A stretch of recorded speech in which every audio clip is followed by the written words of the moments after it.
यहाँ जानवरों को भगाने का एक तरीका है, खासकर आसपास जो तेंदुए रहते हैं और जंगली भालू।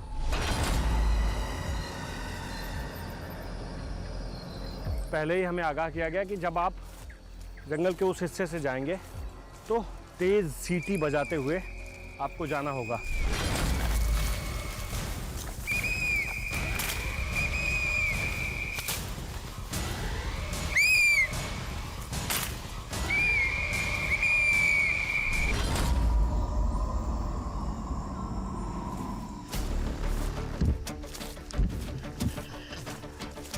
जंगली जानवरों के खौफ तले जंगल पार किया।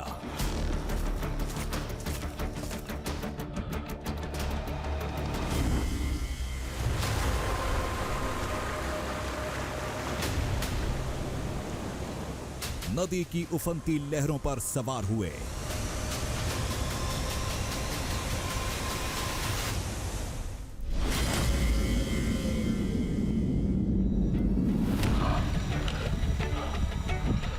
पर्वतों और ग्लेशियरों की चोटियों को कदमों तले रौंदा। यही रास्ता है, आराम से। अब यही रास्ता है। बड़े बड़े चट्टान के छोटे छोटे टुकड़े और उन टुकड़ों के बीच से ऊपर की तरफ बढ़ना है। मैं अभी जा रहा हूँ यहाँ से। 100-150 मीटर देख पाना भी बहुत मुश्किल है। ऐसा इसलिए क्योंकि चारों तरफ जबरदस्त बादल लगे, बारिश सड़क से हो रही है।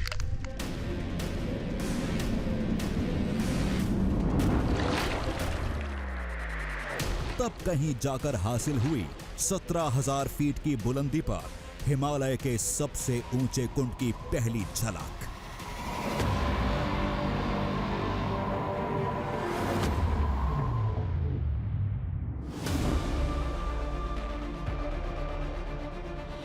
कहानी बहुत लंबी, किरदार थोड़ा अनजाना है। इस कुंड से जुड़े दावे ने हमें उलझा रखा था, जिसे लोग बताते थे हकीकत, लेकिन हम कहते थे ये एक फसाना है।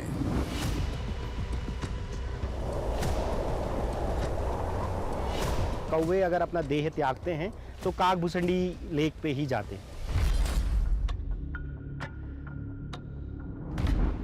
जो कौवा वहाँ पर अपने प्राण नहीं त्याग पाता है, इधर उधर अपने प्राण त्याग देता है, कोई दुर्घटना हो जाती है, तो जो उसके साथी कौवे रहते हैं तो उसका एक पंख वहाँ लेके जाते हैं और वहाँ उसे भेंट कर देते हैं, ताकि जो उनका साथी कौवा है उसे भी मोक्ष प्राप्ति हो सके।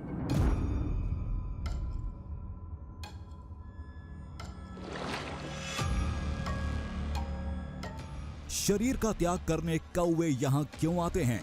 17,000 फीट की ऊंचाई तक वो कैसे पहुंचते हैं? और सबसे बड़ी बात, यहीं क्यों आते हैं? सवाल कई थे और हर सवाल का जवाब था एक नाम, जिनका कृष्ण और राम से भी पहले इस धरती पर था वास। शरीर से कौवा लेकिन आत्मा से योगी, जिन्हें पुराणों में कहा गया था कर्णकुल। आज हम उन्हें कहते हैं काकभुसुंडी।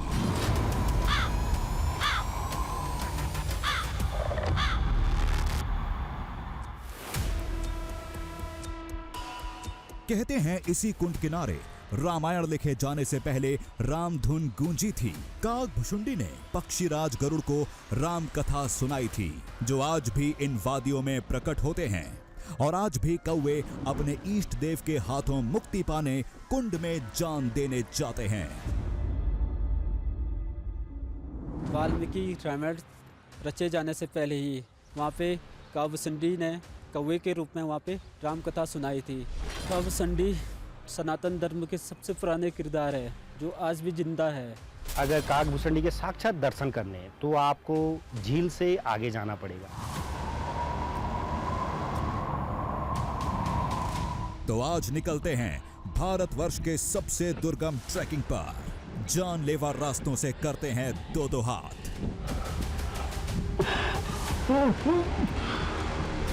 हर मोड़ पर देते हैं मौत को मात।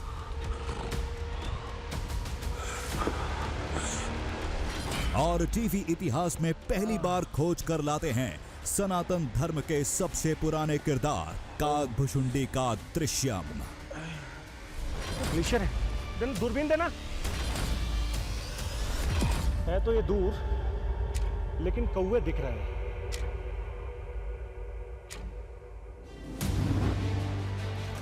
ये कहानी शुरू हुई थी उत्तराखंड में चमोली जिले के एक छोटे से गांव पुलना से।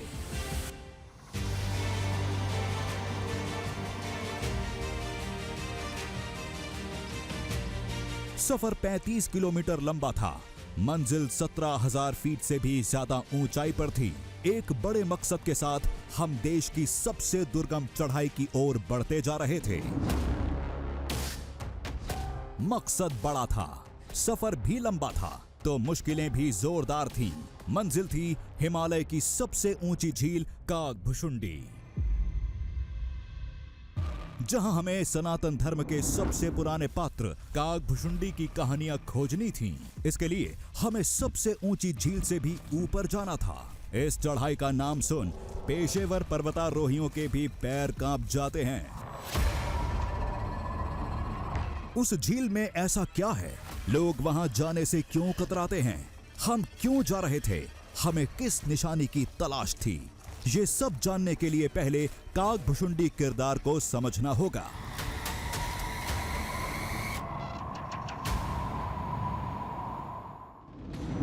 कहते हैं उनका शरीर कौवे का था, लेकिन आत्मा एक सिद्ध महर्षि की थी, जो सतयुग में भगवान शिव के साथ थे, त्रेता युग में श्री राम कथा के साक्षी बने और द्वापर युग में श्री कृष्ण लीला भी देखी। कहते हैं कागभुशुंडी ने भगवान विष्णु के वाहन पक्षीराज गरुड़ को उस समय राम कथा सुनाई थी, जब महर्षि वाल्मीकि ने रामायण लिखी भी नहीं थी।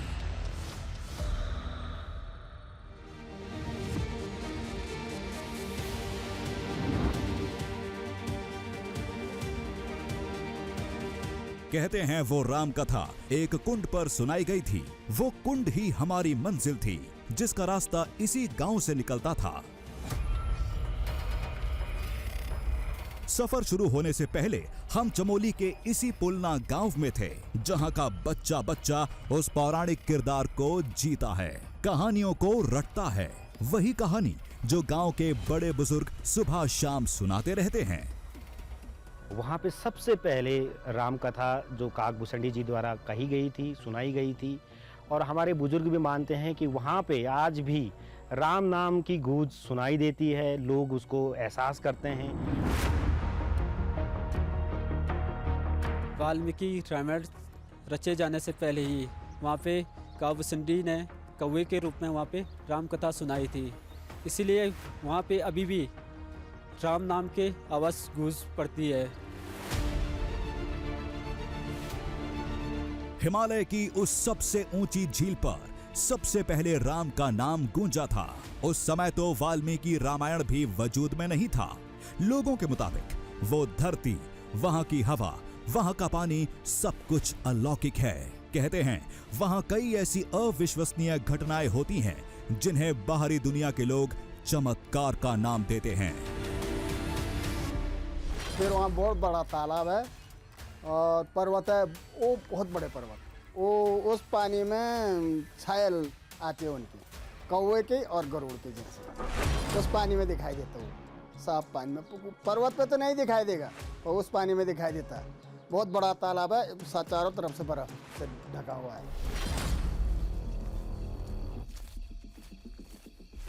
गांव के ख्यालों से बाहर निकले तो सामने एक चेतावनी थी।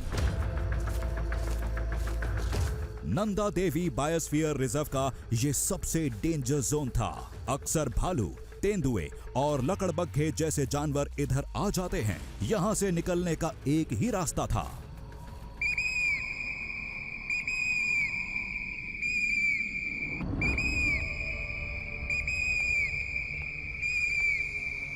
सीटी बजाते, तेज आवाज निकालते, जितनी जल्दी हो सके हम इस इलाके से निकल जाएं। गांव वालों ने यही करने के लिए कहा था।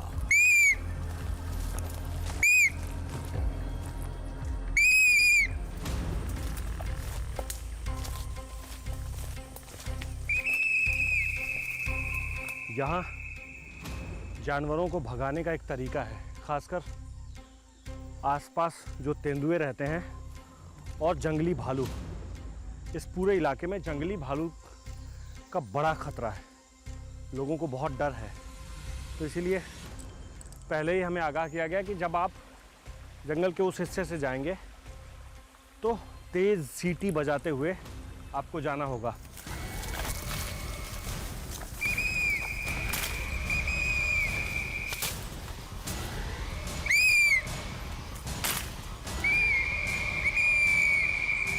हमने उसी नुस्खे पर अमल किया और जल्द इस खतरनाक इलाके से बाहर निकल गए।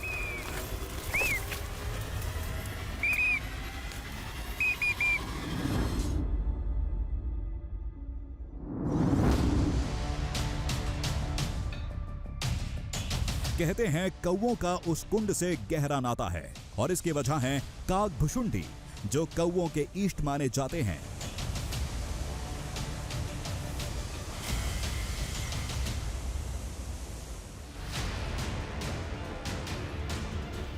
मान्यता के मुताबिक मोक्ष पाने के लिए कौवे उस कुंड में डूबकर शरीर त्याग देते हैं। ये कहानी पहले भी पढ़ी थी और यही कहानी हमें गांव वालों ने भी सुनाई थी।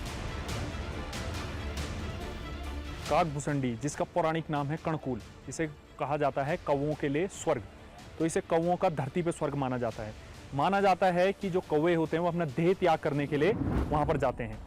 तो जिसने अपना देह वहाँ त्याग कर दिया उसे सीधे सीधे मोक्ष की प्राप्ति हो जाती है। पर जो कौवा वहाँ पर अपने प्राण नहीं त्याग पाता है, इधर उधर अपने प्राण त्याग देता है, कोई दुर्घटना हो जाती है, तो जो उसके साथी कौवे रहते हैं तो उसका एक पंख वहाँ लेके जाते हैं और वहाँ उसे भेंट कर देते हैं, ताकि जो उनका साथी कौवा है उसे भी मोक्ष प्राप्ति हो सके।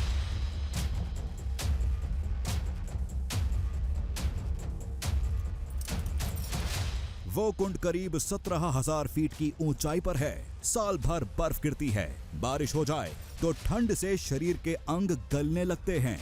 ऐसी जगह पर भला कौवे कैसे पहुंच सकते हैं? लेकिन मान्यता के आगे सारे तर्क बेकार हैं। कहा तो यहाँ तक जाता है कि अगर कोई कौवा नहीं जा पाता तो उसके पंख उसके साथी वहां पहुंचा जाते हैं।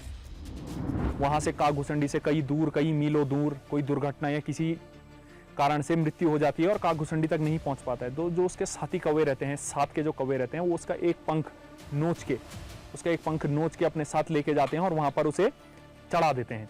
तो जैसे ही वो पंख वहां चढ़ता है, इसका मतलब कि जिस कौवे ने कागभुसुंडी के अलावा भी अपने प्राण त्यागे हैं उसे भी मोक्ष की प्राप्ति हो जाएगी।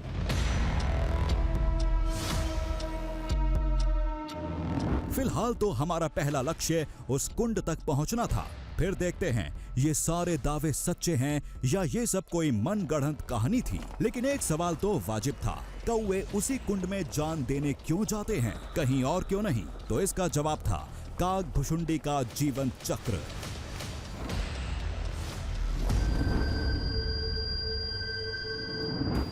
जो एक ऋषि के श्राप से कौवा बने थे, महादेव के आशीर्वाद से वो मनुष्य योनि में लौट सकते थे, लेकिन उन्होंने कौवा बनकर हर युग में रहना पसंद किया था।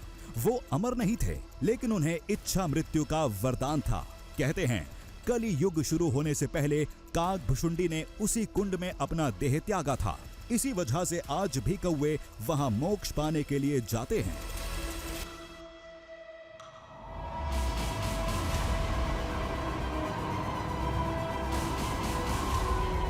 हमारा सफर बुग्याल तक पहुंच चुका था।